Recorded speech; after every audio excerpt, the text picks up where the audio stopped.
আজকের special recipe হলো মশালা oats. এটা আমি বানিয়েছিলাম ডিনারে। আপনারা ভাতের পরিবর্তে অথবা রুটির পরিবর্তে এই মশালা ওটস কিন্তু লাঞ্চেও বানাতে পারেন। চলুন দেখে নিই কী কী সবজি লেগেছে। এখানে লেগেছে গাজর, আছে পেঁয়াজ কলি, ক্যাপসিকাম, পেঁয়াজ, টমেটো আর কাঁচা লঙ্কা। এই সমস্তগুলো কুচি করে নিয়েছি। এরপরে 1 বড় চামচ সাদা তেল দিয়েছি আর 1 চামচ মতো গোটা জিরে দিয়েছি।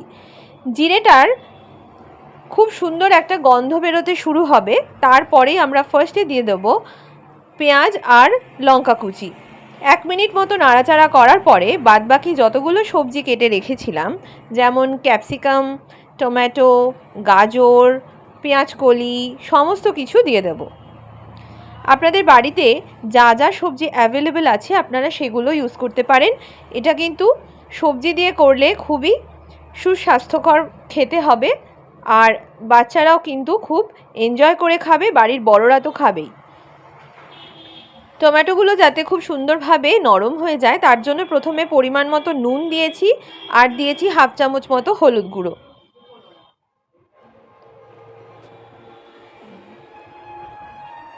এরপরে নুন হলুদ গুঁড়ো দেওয়া হয়ে গেলে একটু নাড়াচাড়া করে নেব।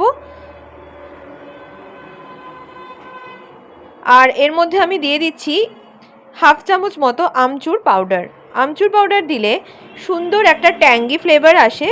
আর দিয়ে দিলাম 1/2 চামচ লঙ্কার গুঁড়ো। এটা কমপ্লিটলি অপশনাল, আপনারা চাইলে নাও দিতে পারেন লঙ্কার গুঁড়ো, শুধুমাত্র কাঁচা লঙ্কা দিয়েও করতে পারেন।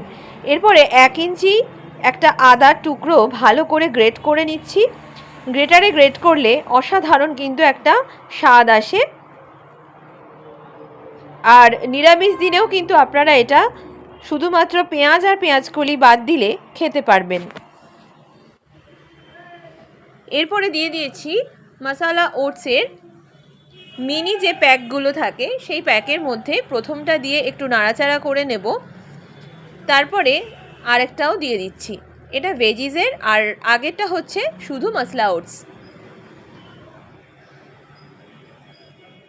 তো আমি 2 ধরনের ওটসই এখানে ব্যবহার করেছি, কারণ বাড়িতে আমার ওটস এই দুটোই ছিল।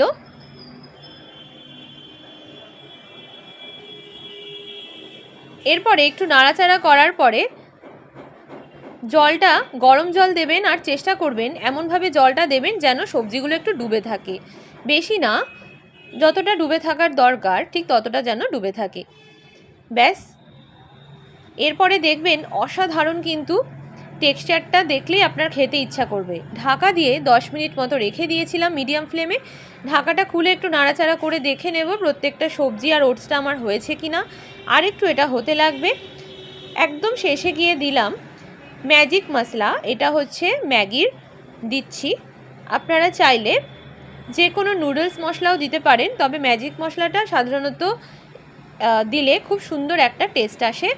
একদম শেষে গিয়ে ম্যাজিক মশলাটা দিয়ে দিলাম বেশ খানিকটা মতো। আপনারা চাইলে গোলমরিচও অ্যাড করতে পারেন যদি বাচ্চারা খায় লঙ্কার পরিবর্তে। ব্যাস, 5 থেকে 10 মিনিট পরে দেখুন অসাধারণ একটা টেক্সচার এসেছে, আর একদম যেরকম আমাদের খিচুড়ি হয় ঠিক সেরকম কিন্তু দেখতে লাগছে। তো এইটা কিন্তু আমি একদম রেস্টিং টাইমে রেখে দেব 5 মিনিট মতো, মানে ঢেকে রেখে দেব 5 মিনিট।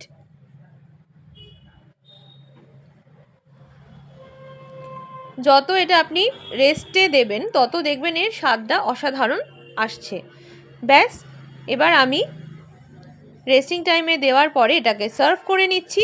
আপনারা চাইলে বাটার দিয়েও এটাকে সার্ভ করতে পারবেন। সবাই ভালো থাকবেন, সুস্থ থাকবেন আর খেতে থাকবেন। টাটা।